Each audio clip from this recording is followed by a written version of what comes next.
A church full of grace. The News Church. 할렐루야. 요새 자주 뵈는 것 같아요. 그죠? 되게 좋죠? 한 집안에 한 식구잖아요.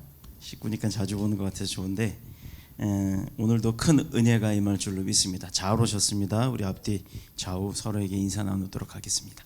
잘 오셨습니다. 잘 오셨습니다. 온라인 예배로 지금 참석하시는 분이 몇 명이나 있는지 모르겠는데 그분들도 잘 오셨습니다. 제목이 왜 예배를 드려야 해? 라고 하는 거예요. 오늘 본문을 가지고 나눌 말씀의 제목이 좀 특이하죠. 예배는 당연한 것이다. 크리스찬이면 하나님 앞에 나와서 하나님을 만나고 하나님 앞에 기도하고 찬양하고 예배 드리는 것은 의무라고 생각을 하는데 간혹 우리 젊은 층의 자녀들이 좀 그런 생각들을 할 때가 있어요. 왜 예배를 드려야 하냐고.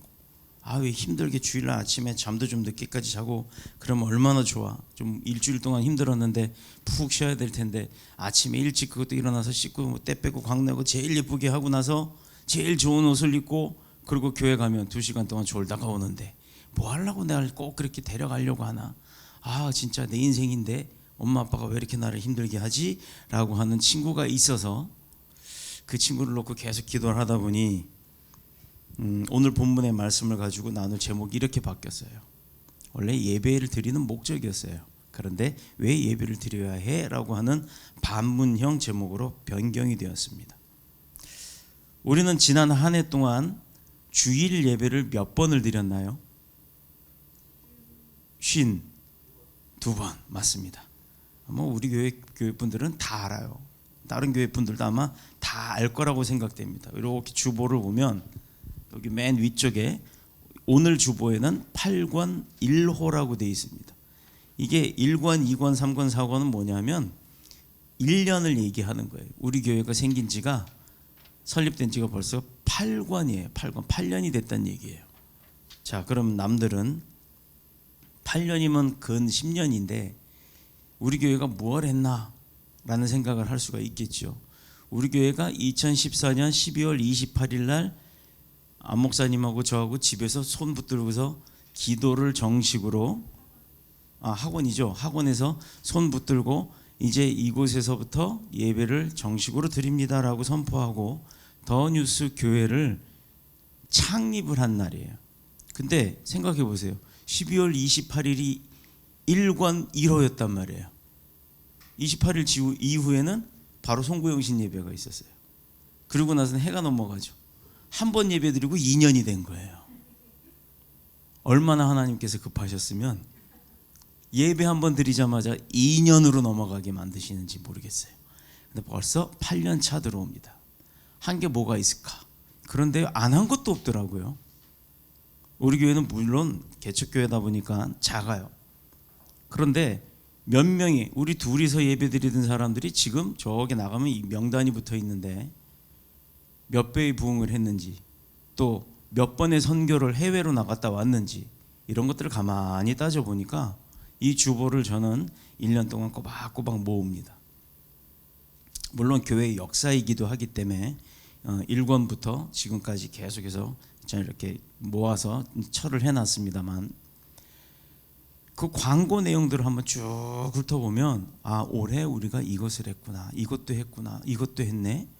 자, 우리 흔히들 2020년은 코로나로 인해서 아무것도 못했던 해라고 생각을 하는데요. 우리 2020년 1월 달에 전 교인이 선교 갔다 왔어요. 그것도 모자라서 다른 교회 분들까지 몇 명 더 추가하고 목사님 한 분도 같이 동행해서 캄보디아 선교 가서 미용도 해주고 음악도 가르쳐주고 어린아이들한테 음료수도 나눠주고 그 많은 초등학교 아이들인가요? 초등학교 아이들이죠. 그 아이들이 자기 입으로 아멘이라고 고백하는 그런 역사함들이 일어났습니다. 근데 그 학교 교장 선생님이 그 다음 주간에 그곳에 이제 선교하시는 선교사님이 다시 그곳으로 갔더니 더운데 밖에서 수고하지 말고 학교 안으로 들어와서 수고하라고 학교 안으로 들어갈 수 있도록 허락을 해줬대요.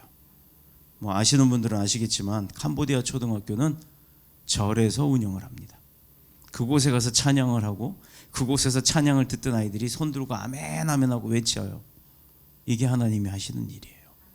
이 일들을 이 작은 교회가 작년에 했더라 이 말입니다. 물론 함께 동행하지 못했지만 기도로 중보하시고 또 물질로 후원하셨던 약, 이렇게 알약 같은 거 그걸로 후원하셨던 약사님들도 있었고 참 많은 분들이 있었어요. 바리바리 싸질머지고 가가지고 올 때는 빈 털터리로 돌아왔습니다. 얼마나 행복했는지 몰라요. 이미 그 시기에 코로나는 퍼져 있었죠. 그 시기에 코로나가 우리나라뿐만 있었던 게 아니라 전 세계 다 퍼져 있었던 거예요. 그럼에도 불구하고 그 코로나 현지에 갔었는데도 불구하고 하나님께서는 우리에게 질병을 옮겨오게끔 하지 않으셨다라는 겁니다. 또 그 선교를 갔다 오고 나서 그 다음에 2월 달에 우리 안 목사님이 미얀마로 우리 교회를 대표해서 음악 전문가잖아요. 미얀마에 가서 찬양 선교 가요. 세미나를 갑니다. 거기 가서 음악을 가르쳐주고 피아노를 전혀 칠 줄 모르는 사람들한테 신디사이저를 다 가르쳐줬더니 이 양반들이 그 일주일 끝나는 마지막 날 어떤 일을 벌였어요? 자기들이 예수 고치몽이에요? 그 한국말로 하면 뭐예요? 예수님 찬양, 예수님 찬양. 이게 저 미얀마어는 모르는데 예수 고치몽, 예수 고치몽 이렇게 부르더라고요. 그걸 하면서 피아노를 여러 대 놓고 어떤 사람은 드럼, 어떤 사람은 신디로 멜로디 내고 이걸 돌아가면서 해요. 와, 이런 퍼포먼스까지. 그러니 하나님이 얼마나 기뻐하셨습니까? 그게 어느 교회가 했다고요? 더뉴스 교회가 했단 말이에요. 남들은 아무것도 못한 1년이 지났다라고 생각했던 그 한 해가 우리는 다 하고 왔더라 이 말입니다. 이게 하나님의 은혜 아니면 뭐겠습니까? 아무리 뭐 교회가 크고 뭐 큰 교회들 또 큰 교회 나름대로 뭐 여러 가지를 합니다만 저는 그건 그 교회 사정이고 우리 교회를 이렇게 자랑하고 싶었던 거예요. 교회 자랑이 아니라 그 우리 교회에서 행하심이 있었던 그 하나님을 자랑하는 거예요. 우리가 지난 한 해 동안 52번의 주일 오전 주일 예배를 중심으로 코로나 속에서도 새벽 기도와 또 절기에 맞춘 예배들 그런 특별 예배들을 온라인으로 병행하면서 몇 사람이 안 됐지만 일당 1000의 사람들이 모여서 그 용사들과 함께 하나님 앞에 예배를 올려드리며 보냈습니다. 이러한 예배 행위를 통해서 느낄 수 있는 것은 예배 자체가 이 크리스천들의 인생에 존재하는 인생의 목적이라는 거예요. 물론 우리가 예배보다 더 많은 대부분의 시간들 그것을 세상에서 사업이나 또 직장에서의 업무나 또 학생으로서는 공부하는 일이나 아니면은 좀 쉼을 갖기 위한 여가 생활을 하는 등에 막 쏟아붓고는 있어요. 시간의 11조 하루 24시간이죠. 그렇죠? 그럼 24시간을 10분의 1로 나누면 몇 시간이 나올까요? 2시간 반. 그렇죠? 3시간이 채 안 돼요. 그러면 여러분은 하루 24시간 중에 2시간 반이라는 시간을 할애해서 할애라고 하는 게 아니죠. 이미 주신 하나님 앞에 드려야 되는 거예요. 그래서 저는 11조는 돈만이 아니다. 돈이 아니다라고 얘기를 하는 거예요. 그 시간조차도 하나님 앞에 10분의 1, 2시간 반은 최소한 하나님과 함께하는 시간을 가져야 한다라는 겁니다. 그런데 그 2시간 반보다 더 많은 시간들을 이렇게 할애하고 산다는 얘기예요. 세상에 우리가 하루를 통해서 행하고 있는 수많은 일들 가운데 가장 중요하고 우선적으로 이루어져야 할 일이 당연히 하나님께 향한 예배 행위인 줄로 믿습니다. 또 그렇게 돼야 하고요. 왜냐하면 성경은 우리 인생이 하나님의 뜻 가운데 하나님의 손으로 지음받은 그 존재의 목적을 여호와 하나님을 높이기 위함에 있다라고 예배에 두고 있다라고 말씀하고 계시기 때문이에요.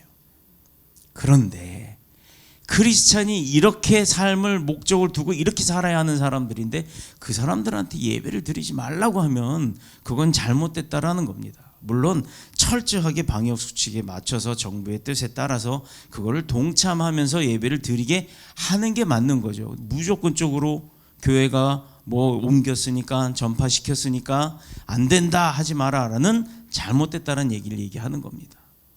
엄밀히 따지면 교인들이 버스 타고 다닐 때 지하철 타고 다닐 때 어디서 얼마 온 건지 모른단 말이에요. 그게 마치 교회에서 발생해서 교회에서 전파해서 교회에서 퍼뜨린 것처럼 그렇게 매도하지 말라는 얘기입니다. 다들 알고 있으면서도 이상하게 언론에서 교회에 대한 그런 부분들이 비춰지면 막 때리기 시작해요. 그러나 로마의 핍박 가운데, 네로 황제의 핍박 가운데서도요, 크리스찬들, 기독교인은 죽지 않았어요. 그거를 기억하시길 바랍니다. 하나님은 선지자 이사야를 통해서 말씀하시기를, 이사야서 43장 21절에 4321 다 알고 계시죠? 이제 다 외웠죠? 이 백성은 내가 나를 위하여 지었나니 어떻게? 나를 찬송하게 하려 함이라. 이 얘기가 뭐예요? 이게 하나님이 하신 말씀이잖아요. 이사야 선지자를 통해서. 그러면 우리가 태어나고 사는 목적이 뭐냐? 하나님 앞에 찬양하고 하나님 높이고 나를 경배함으로 낮춤으로 하나님을 드높이는 그런 일을 하고 사는 예배가 목적이 되는 삶이 우리의 삶이다라고 벌써 여기 나와 있잖아요. 성경 거짓말하는 거 맞습니까? 성경이 455가지 약속 중에 하나 빼고는 다 지켜졌잖아요. 마지막에 남은 게 뭐예요? 재림. 예수님 오신다고 약속하셨으니까 당연히 오시는 거죠. 455개의 약속 중에 안 지켜진 거 있으면 찾아봐요. 안 지켜진 게 있나? 그런데 그 나머지 하나 안 지키실까요? 이 믿음을 갖고 사는 겁니다. 신구약 성경 전체의 흐름을 통해서 드러나는 분명한 사실 한 가지가 있는데, 하나님은요, 예배를 소중히 여기고 예배에 전심을 다하고 예배를 잘 드리는 사람한테 축복하신다는 거예요. 교회만 나온다고 해서 축복받는 게 아니라 교회에 나와서 내가 행함이 있는 믿음을 가지고 하나님 앞에 살아가는 사람들, 그 사람들을 귀하게 여기고 계신다는 것을 우리가 성경을 보면 알 수가 있다는 거예요. 그게 성경의 역사입니다. 그게 예배의 역사인 거예요. 그 대표적인 얘기가 창세기에 보면 두 형제가 나와요. 가인과 아벨. 그 가인과 아벨은 하나님 앞에 돌제단을 쌓아가면서 예배를 드렸습니다. 아벨의 제사는 하나님이 받으셨으나 가인의 제사는 더 풍성하게 더 멋지게 드렸음에도 불구하고 하나님이 거절하셨어요. 왜일까? 왜? 창세기 4장 7절에 보면 그 이유가 있습니다. 내가 선을 행하면 어찌 낫을 들지 못하겠느냐? 선을 행하지 아니하면 죄가 문에 엎드려 있느니라. 죄가 너를 원하나 너는 죄를 다스릴지라 라고 돼 있어요. 이게 뭔 말일까? 가인의 제사와 아벨의 제사는 그 차이가 있습니다. 이것은 신학적으로 여러 가지 이유가 있고 문제가 있다고 학교에서 학생들한테 가르쳐요. 제일 그러나 여러 가지 문제가 있었지만 그 중에 제일 키포인트가 있어요. 가인과 아벨의 제사의 아주 큰 차이점의 키포인트는 믿음이 있었냐 없었냐입니다. 아벨은 믿음으로 제사를 드렸고 그 믿음에 기초한 그 제사가 하나님을 기쁘게 하셨다라는 거예요. 그런데 가인의 경우는요, 왜 하나님이 그 제사를 거부했나? 더 멋지게 했는데, 더 풍성하게 했는데, 그걸 한번 우리가 곰곰이 생각해 봐야 합니다. 제사를 받으시는 하나님이 인간들처럼 편견을 갖고 있었던 분이거나 누구를 좋아하고 누구를 미워했다거나 아니면 다른 어떤 사소한 일로 나 저 가인한테는 마음이 상했어, 나 삐졌어, 그렇게 해갖고 그 감정이 상하는 일이 있어서 그게 그냥 내 마음속에 깊이 있어갖고 그 사람이 하는 건 뭐든지 다 미웠어, 이런 게 아니에요. 다른 어떤 사소한 일로 감정을 상할 만한 그런 분이 아니시기 때문에 하나님은 사랑과 은혜로 충만하고 진리와 생명의 말씀이신 그런 하나님이 가인을 차별할 이유가 전혀 없었다는 거예요. 왜? 가인도 아벨도 귀한 하나님의 아들이었기 때문에. 그런데 왜 가인의 제사를 거부했나? 문제가 하나님께 있는 것이 아니라 제사를 드렸던 당사자들에게 있다라는 걸 우리는 봐야 됩니다. 즉 내가 아무리 하나님 앞에 열심히 통성으로 기도하고 부르짖고 목에 피가 나올 정도로 기도를 했는데도 응답이 없다. 하나님이 내 기도 안 들어주셔 라고 삐져요. 시험 들어요. 왜 그렇습니까? 근데 하나님이 그걸 듣고 응답을 안 한 이유가 있었을 텐데 그 문제가 하나님일까요? 하나님은 누구요? 가인도 아벨도 하나님의 자녀이기 때문에 다 사랑했다라고 얘기하잖아요. 그렇게 막 삐지는 분이 아니라고 얘기를 했잖아요. 문제는 나한테 있었다라는 겁니다. 하나님과 뜻이 다른 내 뜻으로 기도를 하고 응답을 요구했던 거예요. 아빠, 요새 우리 동네에 마약이 유행이래요. 마약 한번 먹으면 끝내준대요. 그러니까 나 마약 한번 하게 100만 원만 좀 주세요. 그래, 마약하고 너 병 한번 가봐라. 그리고 100만 원씩 탁탁 주는 아빠 있어요? 없어요. 절대 없습니다. 하나님 앞에 마약 달라고 구하는 거랑 똑같은 기도를 했기 때문에 응답이 없었던 거고, 가인의 제사 역시 하나님 앞에 보여드리기 위한 제사를 드렸기 때문에 응답이 없었고 기뻐하지 않고 그걸 거부하셨던 겁니다. 왜? 잘못 가리키면 그 가인이 죽음의 길로 갈 수밖에 없거든요. 다시 말해서 하나님이 도무지 그 예배를 받아들일 수 없었던 가인에게는 치명적인 죄성의 문제가 그 가인 안에 있었다는 거예요. 즉 죄성을 가지고서 하나님 앞에 나와서 예배드리는 건 하나님이 기뻐하지 않는다는 거예요. 우리 그래서 카톨릭에 보면요, 예배 전에 먼저 그 제일 급수가 높은 수녀님이 나와서 딱 그래, 미사 드리기 전에 자 오늘 고해성사 하실 분 손 들어보세요 그래요. 그럼 몇 명이 손 들어요. 그럼 그 숫자를 딱 세 갖고 나가요. 뭘 준비하려고? 고해성사 끝나고 나면 그 사람들이 미사에 참여를 하잖아요. 미사 참여할 사람들 그 밀전병 동그란 거, 그거를 개수에 딱 맞추려고 준비를 합니다. 그러고 나서는 그 옆에 이제 우리는 없습니다만 방이 하나 있고 방 옆에 빨간 불이 탁 켜져요. 그럼 그 안에 누가 들어갔다? 신부님이 들어가 있다 이거예요. 그럼 그거를 이제 줄 서서 있다 들어가면서 그 안에서 고해성사를 해요. 아니 목소리만 듣고 맨날 술도 먹고 밥도 먹고 맨날 그러는 분이, 그런 신부님이 누구 목소리 딱 들으면 모를까요? 알죠. 칸막이 하나 딱 막아놓고 옆으로 보면 얼굴 누군지 다 보여요. 그런 칸막이 딱 막아놓고서 하는 얘기, 내가 어쩌고 저쩌고 저쩌고, 아 그렇군요. 그런 걸 전혀 모르는 사람 얘기하듯이 죄성에 대해서 용서하는 보석 아니에요. 보속이라고 하는 거, 그 죄속을 그 속박함을 벗어나게 한다 하는 그 보속이라는 걸 내려줍니다. 그게 뭐냐면 뭐 성모 마리아송을 몇 번 외우세요, 묵주기도를 몇 번 하세요 등등등 이런 거를 하는 거예요. 그거 하고 나면 죄가 깨끗이 없어졌다 라고 하는, 나 해방됐다 하고 열심히 살고 또 성만찬 합니다. 그리고 나서 나가면서 또 죄를 져요. 또 왜? 고해성사하면 되니까. 그런데 그들이 왜 고해성사를 하느냐? 예배 드리기 직전에 하나님 예배에 앞서서는 죄성을 다 버려라라고 하는 의식이에요. 꼭 그렇게 하든 안 하든 그건 본인들의 믿음이겠죠.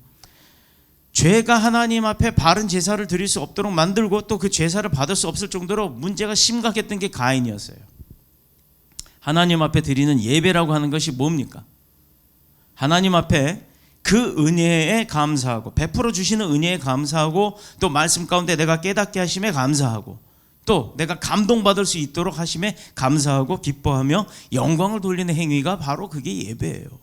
그 안에 찬양도 있고 기도도 있고 다 있잖아요.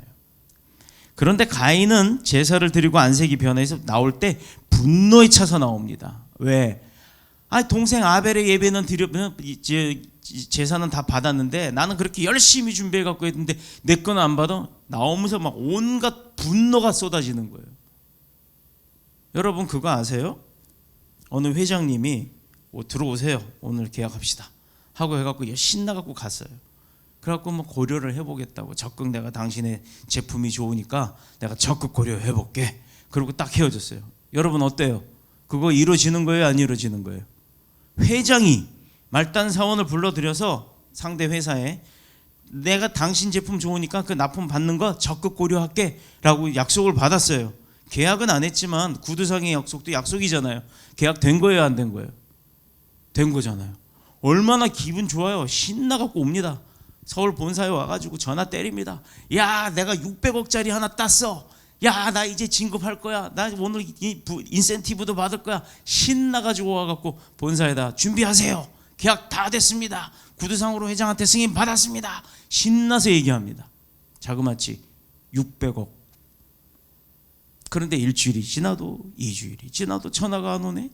3주차쯤 돼서 하도 궁금하니까 왜 연락이 없나, 돈이 준비가 안 됐나, 전화를 딱 했습니다. 그랬더니 하는 말, 내가 당신한테 적극 고려한다고 그랬지 산다고 안 했잖아. 이게 뭔 말이에요? 거절이잖아요.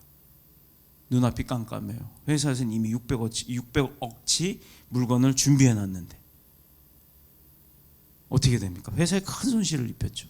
나오면서 막 분노에 차갖고 나옵니다. 뭐야 이게 나를 기만했어? 지가 회장이면 다지 돈 좀 있다고 나를 이렇게 만들어? 이게 지 입으로 분명 한 말을 뒤집어 이거 인간 같지도 않은 사람 막 이러면서 막 울컥울컥 하면서 나오죠.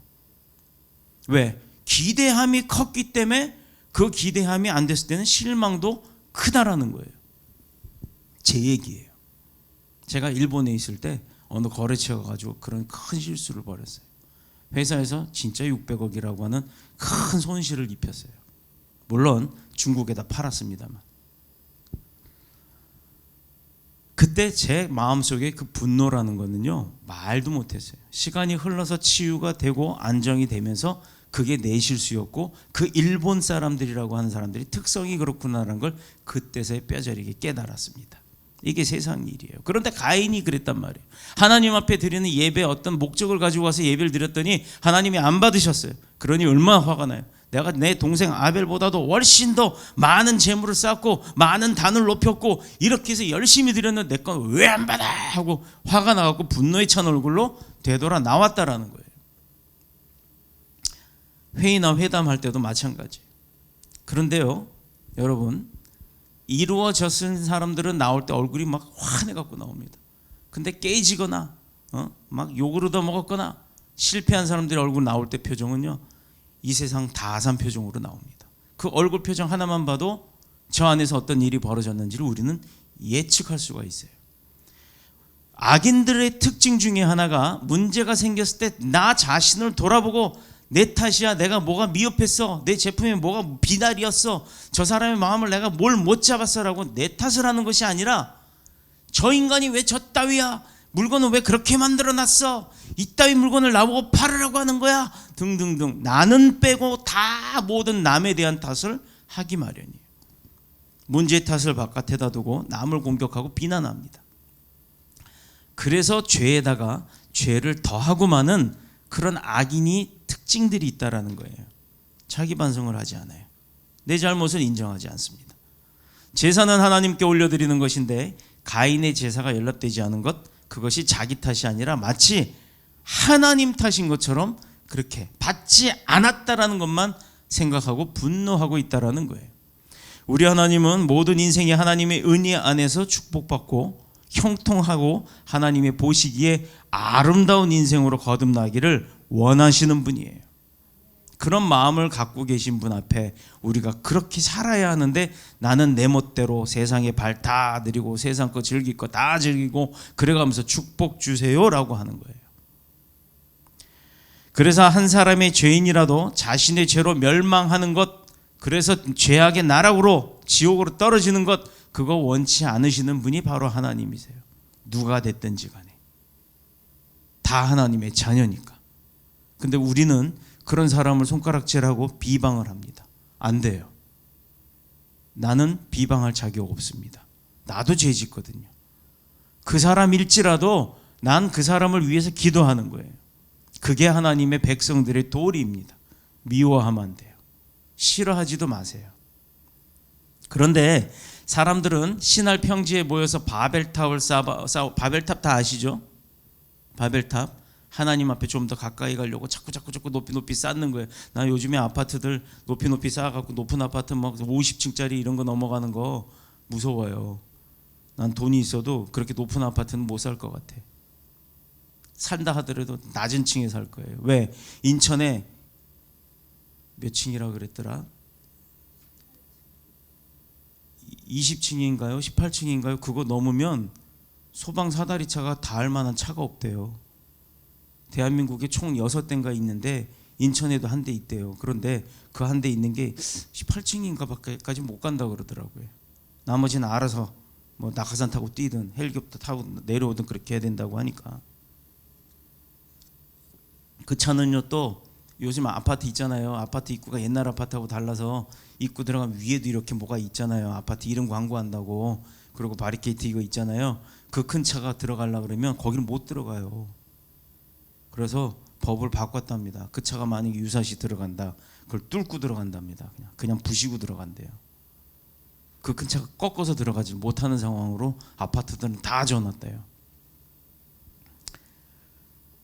예배를 통해서 하나님께 영광이 아니라 사람들이 영광을 받고 사람들이 자기 이름을 드러내고 자기 자신을 과시하려고 해요. 저희는 찬양하는 자들이다 보니까 제가 기존에 큰 교회 사역을 할 때도 찬양팀들을 많이 다뤘어요. 가르치고 교육하고. 찬양팀이요, 강대에 딱 서서 찬양할 때요, 자기가 무슨 오빠 부대 거느리고 다니는 것처럼 그래요. 심지어 저한테도요, 따라오신 분이 있었어요. 어느 집회에 갔다가 본교회 와서 섬기고 있는데 그 집회에서 열심히 앞에서 팍 이러고 박수 치던 분이 앞에 와 앉아 있더라고요. 그런 분들도 있어요. 그 사람, 노래 부르는 사람이 목적이 되면 안 되죠. 그 찬양할 때 그 찬양을 받으시는 하나님이 목적이 돼야 되는 거예요. 노래 잘하는 가수가 주인공이 아니라. 근데 교회 안에서도 가만 보면요, 자기가 그 가수가 돼서 앞에서 드러나려고 하는 사람들이 있더라 이거죠. 자신을 과시하려고 할 때 이미 그 예배는 끝난 거예요. 이미 그 예배는 하나님이 안 계세요. 그게 대표적인 예가 있었죠. 가나의 혼인잔치 때 주님을 모셔다 놓고 다들 뭐 했어요? 주인공이 누구였어요? 혼인하는 부부잖아요. 그 부부들 다 할 때 주님을 모셔다 놨잖아요. 근데 주님한테 관심 둔 사람이 있었어요? 있었어요? 한 사람 있었어요. 한 사람. 누구냐면 술 떨어졌다고. 주님 술 떨어졌는데요. 그 얘기하러 온 사람. 근데 주님이 뭐라 그래요? 야, 내가 뭔 상관이 있다고 너 나한테 술 달라고 그러냐? 내가 뭐 술 만드는 사람이냐? 막말로 이 얘기예요. 그죠? 그런데 주님이 그럼에도 불구하고 어떻게 했어요? 저 독에다가 물 부어라? 부었죠. 그럼 그걸로 그냥 물이나 먹어라 이러면 됐을 텐데 거기다가 술로 그것도 최상급의 포도주로 만들어 주셨다는 거예요. 왜 그랬을까? 누가 또 그래요? 뭐 주님도 그렇게 술 만들어서 먹었는데 뭐 나도 술 먹지. 그게 그 뜻이에요? 그게 그거예요? 그러니까 간땡이가 붓는다는 소리를 듣는 거예요. 술 먹는 사람들이 이 땅에 간땡이 붓는다 그러잖아요. 보세요. 성경에는 술을 먹지 말라는 얘기 분명히 없습니다. 그렇다고 술 먹으라는 얘기도 없어요. 술 금하라는 얘기 분명히 있어요. 술 취하지 말라는 얘기도 있습니다. 인백이지 말라고 하는 얘기도 있어요. 궁금하면 제 카카오 스토리를 뒤져보세요. 술에 대한 이야기 쫙 올려놨죠. 그리고도 술 먹는 걸 자랑스럽게 얘기하면 안 돼요. 바로 이거예요. 자기 자신을 드러내려고 해도 예배는 이미 끝난 거지만 내 안에 그런 세상적 속세껏 다 가지고 와가지고 세상 것 다 담아놓고 예배 앞에선 거룩한 척하는 것, 그것도 아니란 얘기예요. 척하지 말란 얘기입니다. 하나님이 모르시는 분이 아니에요. 하나님은 우상 숭배자였었던 아브라함을 선택했어요. 믿음 좋았던 사람이 아니라 아브라함도 원래 우상 숭배자예요. 그런 사람을 택해서 언약을 맺으시고 하나님께 올리는 바른 예배를 통해서 믿음의 조상 아브라함이 되도록 바꾼 거예요. 오늘 안 목사님 기도 중에 아브라함을 아브라함으로 바꿔놓으신 거 아니에요. 아브라함을 보면 그는 예배에 성공한 사람이었어요. 예배에서 대한 성공이 바로 그로 하여금 인생의 모든 부분에 있어서 다 성공을 거두게 할 수 있었다라는 거예요. 창세기 12장 7절 8절을 보면 그가 가는 곳마다 여호와를 위하여 제단을 쌓았다고 했는데 그때 당시 이 사람들의 삶이 유목민의 삶이에요. 여기도 가고 저기도 가고 막 푸른 초장을 따라서 다녀야 되는 삶이었는데 그가 갈 때마다 옮겨 다녀야 되는 그런 불편함 속에서도 갈 때마다 제일 먼저 한 건 집 진 게 아니라 하나님 앞에 예배를 드릴 제단을 쌓았다라는 거예요. 이거 가장 중요해요. 보세요. 얼마나 멋져요. 초라한 작은 교회지만 이 푸른 초원 하나님이 만들어 놓은 저 초장 위에다가 저어놓은 저 교회가 얼마나 아름답습니까? 저런 식으로는 아니어도 돌 제단을 쌓는 거예요. 예배 제단 이런 단을 쌓는데 갈 때마다 돌을 주워다가 쌓아놓는 거 얼마나 힘들고 고된 일이었습니까? 그러나 그는 쉬지 않고 하나님 앞에 예배 드리는 삶을 드렸다라는 거예요. 살았다는 거예요. 포기하지 않았다는 거예요. 그래서 가는 곳마다 제단을 쌓았다는 것은 하나님을 향한 나의 헌신이에요. 어떤 사람들이 일주일에 한 번쯤 교회에 나와서 1시간 남짓 예배를 시간 때우고 그것이 하나님의 백성으로 의무를 다 했다라고 생각하기도 해요. 그러고 돌아간 사람도 있어요. 나 오늘 주일 지켰어. 요즘 시기적으로 더 그렇습니다만. 성경에서나 기독교 역사에서나 우리 주위의 현실 속에서도 보면 하나님께 드리는 이 예배라고 하는 것, 그 예배를 위해서 많은 사람들이 수고하고 헌신하고 때로는 이 예배를 위해서 목숨 걸고 피 흘려 생명까지도 내놓을 때도 있었다라는 걸 우리는 성경을 통해서 많이 볼 수 있었어요. 단순하게 몸만 와서 드리는 예배가 아니라는 거예요. 중요한 사실은 내가 이 예배를 위해서 얼마나 희생을 했나, 이 예배를 위해서 얼마나 준비를 했나, 그게 중요한 거예요. 바로 이것이 하나님 앞에 올리는 예배의 성패를 좌우하는 근간이 된다는 겁니다. 인생에 있어서도 내가 성공하기 위해서 얼마나 많은 노력들을 하고 준비를 합니까? 내가 좋은 대학을 가기 위해서 몇 년을 공부를 해요. 또 대학 가고 나서 좋은 회사에 취직하기 위해서 어떤 내 직장을 잡기 위해서 얼마나 노력을 합니까? 그런데 예배를 드려야 되는 삶을 살아야 되는 사람들이 그 예배를 위해서 무엇을 준비하고 얼마나 노력을 합니까? 심지어 온라인으로 방송 보면서 예배 드리는 사람 중에 지금 이러고 있는 분이 있죠? 벌떡 일어나세요. 파자마 바람으로 앉아갖고 TV 보시면서 컴퓨터 보면서 예배 드리는 분, 벌떡 일어나서 빨리 화장실 가서 씻고 나오세요. 기본 준비가 안 된 거예요. 그러므로 예배에 성공한 인생은 세상에서도 성공한다는 겁니다. 이런 가장 기초적인 것부터가 준비가 안 되면 성공할 수가 없는 거예요. 공부하지 않은 사람이 어떻게 대학을 가요? 예배에 실패한 인생이 세상에서도 실패한다는 것은 가인과 아벨의 제사를 통해서 알 수 있습니다. 그러므로 예배에 생명을 걸면 그 예배는 생명만큼 소중한 예배가 되지만, 똑같은 예배에 임하면서 파자마 바람으로 예배드리면 그 사람의 인생도 파자마 바람이에요. 그 얘기는 뭐냐면 평생토록 파자마 바람 입고 집에서 누워있게 된다는 얘기예요. 시간만 보내는 사람은 예배를 통해서 하나님 만날 수 없습니다. 아무것도 얻을 수 없다는 거예요. 1시간 동안 뭐 하는 거예요? 그러면 기왕 나와서 예배드리는데 1시간 동안 최선을 다해서 예배드리고 전심으로 예배드리고 내 마음 가운데 그 말씀을 다 받아들이면서 예배드리면 그 사람의 삶은 그 1시간이 나머지 인생 평생을 좌우한다는 거예요. 기도 가운데 성령의 도움을 간구하는 것은 예배를 통한 인격적인 만남을 보는 거예요. 하나님 앞에 기도한다는 거는. 그래서 기도 많이 하고 찬양 많이 하는 교회가 잘하는 교회예요. 올해 우리 교회 표 한번 보실래요? 2021년 더뉴스 교회 비전 첫 번째가 분별이죠. 분별. 잘 보고 잘 판단하고 잘 갈라내야 되는 겁니다. 뭘 기준으로? 세상을 바르게 분별하라. 로마서의 말씀이죠. 또 그 다음에 인도함을 받아라. 내 멋대로 살아서 자꾸 망치잖아요. 자꾸 실패하잖아요. 왜? 나는 나 편하고 재밌고 즐겁고 행복하고 나한테 유익이 되는 것만 바라보기 때문이에요. 그러나 하나님은 나한테 유익인 것 줄 알고 내가 가더라도 그게 아닌 걸 아시기 때문에 못 가게 할 때가 있습니다. 그래서 성령을 통해서 양심을 통해서 나를 다스리게 하시는 거예요. 그런데 그 양심을 배제해가면서 고집 피우지 마시고 하나님의 성령님의 인도하심에 따라 그대로 순응하며 나가는 삶 살으라는 거예요. 말씀을 통해서 주시는 그 인도함을 받으라. 또 마지막엔 오늘 지금 왜 예배를 드리냐고 얘기했죠. 그 예배를 통해서 감격을 회복하고 누리라 이 말이에요. 나한테 주시는 건데 왜 못 받냐 이 말이에요. 나한테 주시는 건데 내가 받고 누려야 된다는 거예요. 어떻게 누린다? 내가 준비되어 있어야 그걸 받을 수 있는 거예요. 여러분, 이건 역설적인 얘기입니다. 우리가 어딜 걸어가는데 갑자기 천둥이 치고 번개가 치더니 막 쏟아져요. 비가.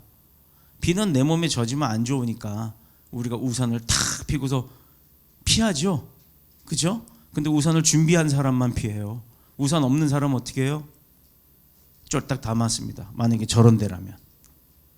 우리 같으면 뭐 차로 들어가든 어디로 들어가든 비를 맞게 돼 있어요. 그런데 그 비가 아니라 그게 돈이라고 한번 생각해 봅시다.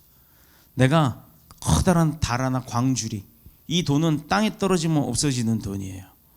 내가 떨어지는 중간에 받으면 내 거대요. 그런 돈이 하늘에서 막 쏟아집니다. 여러분 어떻게 하실래요? 미친 사람처럼 이러고 쫓아다닐 거예요. 그거 받으려고. 그렇죠? 그러나 받을 수 있는 건 한계가 있죠. 그런데 힘들어도 드럼통을 등 에 메고 다니는 사람이 있었어요. 그런 사람이면 가만히 서 있어도 드럼통에 저절로 돈이 차는 겁니다. 이해가 되시죠? 내가 힘들지만 준비한 자가 그 감격을 누리는 거예요. 예배도 마찬가지예요. 그래서 예배를 사모하며 준비합시다 라고 하는 거예요. 마지못해서 나가는 게 아니라 말씀으로 천지를 창조하시고 자신의 형상에 따라 우리 인간들을 만드신 분, 그래서 그 인생에 하고 생명을 입김으로 불어 넣으신 분, 그게 뭐냐면 우리에게 영을 넣어 주시면서 우리 인생을 축복하신 거예요. 전능하신 하나님께 그런 축복함을 받은 우리니까 당연히 예배드리는 거죠. 그러므로 우리는 이 예배에 온 마음과 정성을 다하고 동시에 생명까지 내걸어야 하는 거예요. 그렇게 해서 그 예배를 통해 하나님을 기쁘게 해드리는 게 자녀된 자들의 도리예요. 내 자녀가 아기 때 얼마나 이뻐요. 아기 낳으면 막 눈물을 흘려서 감격하잖아요. 그거 알아요? 아기들 딱 누웠는데 아기들 이쁘다고 어떻게 만지다가 손목을 딱 잡았는데 그 요만한 손가락 그 옆에 요 손목에서 심장 뛰는 박동이 손 여기를 통해서 똑깍똑깍 뛰는 게 느껴져 봐요. 이거 환장합니다. 목사가 환장한다는 소리 써서 미안한데 사실이에요. 이거 어떻게 할 수가 없어요. 그 감격이. 그 요만한 핏덩이가 심장 뛰는 박동 소리가 들릴 때요. 이거는 그 감격이 어떻게 표현할 수가 없어요. 근데 다 경험해 보셨잖아요. 그런데 그걸 이제 나이가 자라면서 애가 크면 말도 안 들을 때가 있고 속도 세길 때가 있고 이게 진짜 막 호적을 파고 싶을 때도 있죠. 그러다 보면 그 감격은 잊어버려요. 그런데 호적을 파고 싶다고 해서 파나요? 아무리 못된 짓을 해도 내 자녀 맞죠. 우리 10손가락 깨물어 안 아픈 손가락 없다고. 하나님도 마찬가지예요. 하나님 앞에 받았던 그 첫사랑 그 감격을 잊지 않고 사는 사람이 하나님 앞에 점점 나태해지기 시작하면 하나님이 아무리 쏟아 부어주는 그 감격과 은혜와 예배가 그 축복이 그대로 쏟아져 주고 있는데도 불구하고 나는 그거를 느끼지 못하는 상황이 온다 이 말입니다. 그래서 왜 예배를 드려야 하냐? 그 예배를 드리는 것도 중요하지만 예배를 드리기 위한 그 준비 자세가 더 중요하다는 거예요. 우리는 죄인이기 때문입니다. 하나님의 은혜 없이는요 그 고통에서 벗어날 수가 없어요. 저주 속에서 빠져나올 길이 없습니다. 왜? 사탄이 우리를 끌어들이니까. 여러분 사탄 못 이겨요. 죽었다 깨나도 못 이깁니다. 그런데 하나님의 도움 없이는 그거 이길 수가 없는데 하나님한테 구하지 않겠습니까? 하나님 앞에 매달려야 하는 거예요. 그래야 사탄이 이깁니다. 그랬더니 사탄이 이겼다고 지가 이긴 줄 알아. 사탄은 하나님이 이기게 하시는 거예요. 그분의 십자가 보혈로 구원받아 하나님의 자녀가 되게 하셨기 때문이에요. 성경에서 이 말씀 많이 들었죠. 한 생명이 천하보다 귀하다. 왜 귀할까? 답을 드리겠습니다. 하나님의 아들 예수 그리스도의 생명을 희생하고 또 그 값으로 그 피값으로 죽어 산 생명이 바로 우리 생명이에요. 그러니 우리 한 사람 한 사람 한 사람의 생명이 이 세상 천하보다도 귀한 겁니다. 그럼 그 천하보다도 귀한 것 중에 예수 그리스도 예수님의 생명도 포함되어 있잖아요. 그렇죠? 맞죠? 이 땅에 사람의 모습으로 태어났으니까. 그런데 그런 귀한 예수님의 생명을 담보로 한 우리의 삶이 얼마나 귀하냐 이거예요. 하나님 입장에서 하나님의 외아들인데 그 외아들의 생명을 생판 알지도 못하는 우리를 위해서, 아니 예수님이 오셔서 그렇게 돌아가셨다는 사실 자체도 모르고 있는 사람들을 위해서 그렇게 희생하게끔 하나님이 허락하시고 그렇게 일을 행하셨을 때 하나님의 마음은 오죽했겠어요. 그럼에도 불구하고 그 마음 아픔을 인내하시고 더 많은 우리들을 구원하시기 위해 그 일을 행하셨을 때, 예수님을 달려 돌아가시게 했을 때 그 하나님이 우리를 얼마나 귀하게 여겼냐 이 말이에요. 그러므로 우리는 예배를 통해서, 아니 예배 때마다 살아계신 하나님을 만나야 돼요? 안 만나야 돼요? 만나야 되는 거예요. 그래서 우리 교회가 늘 얘기하는 게 예배 때마다 하나님 만나고 가셔야 합니다. 만나고 가셔야 돼요. 이제 이해되셨나요? 이제? 왜 목사가 만나야 된다고 하나? 우리 주보에도 있잖아요. 우리 주보 지금 몇 년째 변함이 없는데 여기 오른쪽 밑에 보면 감사 제목에 뭐라고 써 있어요? 에? 주보들 다 보셔요? 네, 만나 주시니 감사합니다예요. 잠언서 8장 17절 읽고 예배를 종료하도록 하겠습니다.